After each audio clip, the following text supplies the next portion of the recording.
ஷீலா,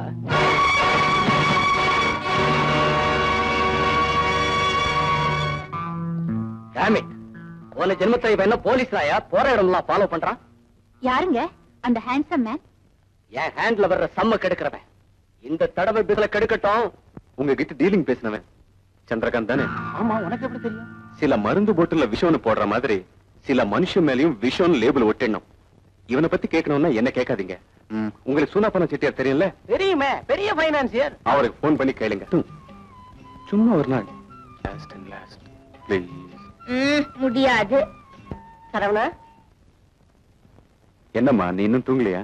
10 லட்சம் ரூபாய் பணத்தை ஆபீஸ்ல வைக்காம என் பீரோல வச்சுட்டேன். மனசு படக்குன்னு அடிச்சுக்குதுப்பா. ஆமா, இந்த காலத்துல கோடி கோடியா கள்ள பணத்தை பாத்ரூம்லயும் பெட்ரூம்லயும் பதுக்கி வைக்கிறாங்க. இதுல 10 லட்சத்துக்கே நீ பதற. இப்ப எல்லாம் நம்ம வருமான வரிக்காரனுக்கு தான் பயப்படணும், வர திருடனுக்கு பயப்பட வேண்டாம். எதுக்கும் எல்லா கதவு ஜன்னலையும் சாத்திடுறேன்.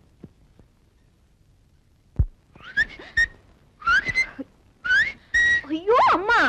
அம்மா இனிமே வரவே மாட்டாங்க.